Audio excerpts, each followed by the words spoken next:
Hello student, welcome back to my YouTube channel. आज हम लोग क्लास 12th एनसीईआरटी एक्सरसाइज 1.1 की क्वेश्चन नंबर 2 को डिस्कस करने वाले हैं, जो आपके चैप्टर रिलेशन एंड फंक्शन से रिलेटेड है। तो चलिए स्टार्ट करते हैं। इस क्वेश्चन में हमें प्रूव करना है, दिखाना है कि जो गिवन रिलेशन है हमारे पास वो ना तो रिफ्लेक्सिव है, ना ही सिमेट्रिक है और ना ही ट्रांजिटिव है। और ये relation set R of real numbers यानी कि रियल नंबर्स के सेट पर डिफाइंड है। तो चलिए स्टार्ट करते हैं। सबसे पहले हम इसमें रिफ्लेक्सिविटी को चेक करते हैं। तो रिफ्लेक्सिविटी के केस में आप जानते हैं, आपको जो भी एलिमेंट लेना है उसका रिलेशन उसी एलिमेंट के साथ देखना होता है। तो चूंकि हमें यहाँ दिखाना है कि ये रिफ्लेक्सिव नहीं है, तो हमें कोई एक ऐसा element set of real number से पिक करना है जो ये गिवन प्रॉपर्टी को सेटिस्फाई ना करता हो। तो हम लोग एक एज्यूम करते हैं कोई भी नंबर्स। अगर आप कोई पॉजिटिव नंबर लेंगे 2 3 तो वो सेटिस्फाई कर जाएगा, क्योंकि 2 is less than equal to 2 square, 3 is less than equal to 3 square. लेकिन अगर आप कोई फ्रैक्शन नंबर लेते हैं तो वो सेटिस्फाई नहीं करेगा। इसलिए हम एक फ्रैक्शन नंबर लेते हैं 1/2। तो लेट 1/2 जो कि बिलोंग कर रहा है सेट ऑफ रियल नंबर से, then 1/2 is not less than और इक्वल टू 1/2 का स्क्वायर, यानी कि ये प्रॉपर्टी को होल्ड नहीं कर रहा है। That means 1/2 comma 1/2 does not belongs to relation R. That means not reflexive. यहाँ से ये प्रूव हो जाता है कि ये हमारा रिलेशन रिफ्लेक्सिव नहीं है। कोई भी एक ऐसा एलिमेंट मिल गया जो इस कंडीशन को, रिफ्लेक्सिविटी की कंडीशन को सेटिस्फाई नहीं किया, तो वो ये बताने के लिए हमारे पास पर्याप्त हो जाता है कि ये रिलेशन हमारा रिफ्लेक्सिव नहीं है। अब चेक करते हैं हम लोग symmetricity.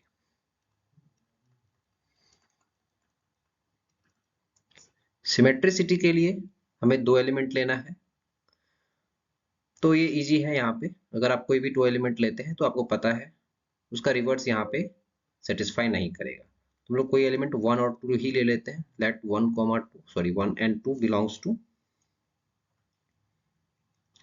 1, 2 belongs to set of real numbers. Then obviously 1 आपका क्या है यहाँ पे, less than equal to 2 square. But क्या इसका रिवर्स पॉसिबल है?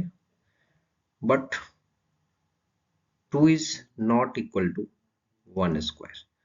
दैट मीन्स यहाँ से क्या समझ में आया कि 1, 2 तो बिलोंग कर रहा है रिलेशन आर से, बट 2, 1 डज नॉट बिलोंग कर रहा है आर से, बिलोंग आर से नहीं कर रहा है रिलेशन आर में।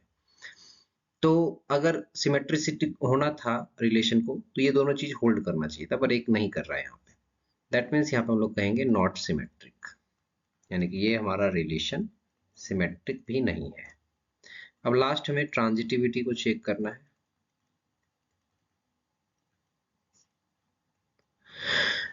ट्रांजिटिविटी के लिए हमें 3 एलिमेंट लेने हैं और उसमें से 2 कंडीशन को सेटिस्फाई कराना है।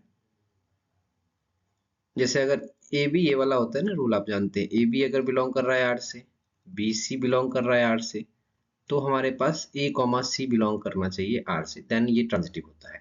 अगर ये सा दो पेयर मिल गया और ये नहीं हो रहा है सेटिस्फाई, ये बिलोंग नहीं कर रहा है आर से, दैट मीन्स हमारा जो रिलेशन है वो ट्रांजिटिव नहीं होगा। तो ऐसा 3 एलिमेंट हमें फाइंड करना है जो पहला 2 कंडीशन सेटिस्फाई करे, तीसरा ना करे। तो अगर आप यहाँ पे 5, 3 और 2 रियल नंबर के सेट से पिक करते हैं, तो यहाँ पे आप चेक करें 5, 3 बिलोंग कर रहा है आर से। क्यों कर रहा है? यहाँ पे आप लिख सकते हैं since 5 is less than equal to 3 square, 9 से छोटा है 5, वो कंडीशन सेटिस्फाई कर रहा है। ऑल्सो 3 और 2 के साथ पेयर बनाए, 3, 2 भी बिलोंग कर रहा है आर से। क्यों कर रहा है?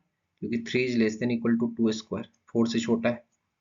बट अगर आप 5 और 2 का देखें यहाँ पे, but 5 does not belongs to 2 का स्क्वायर, है ना। 5 4 से तो छोटा नहीं, यानी कि यहां से क्या आ गया 5, 2 does not belongs to R. That means not transitive. That means not transitive. Right? तो यहां से तीनों ही कंडीशन हम फुलफिल कर लिए। ना तो ये रिलेशन हमारा रिफ्लेक्सिव है, ना ही सिमेट्रिक है, और ना ही ट्रांजिटिव है। राइट, यही प्रूव करना था इसमें, और ये हमारा इस तरह से प्रूव हो जाता है। राइट, ये क्वेश्चन आपके बोर्ड एग्जाम के लिए इंपॉर्टेंट हो सकता है, तो इसको आप ध्यान से देखेंगे इस वीडियो को। बाकी वीडियो देखने के लिए आपका धन्यवाद। ऐसे और ही वीडियोस के देखने के लिए आप इस चैनल को सब्सक्राइब करें, लाइक और कमेंट भी करें। Thank you.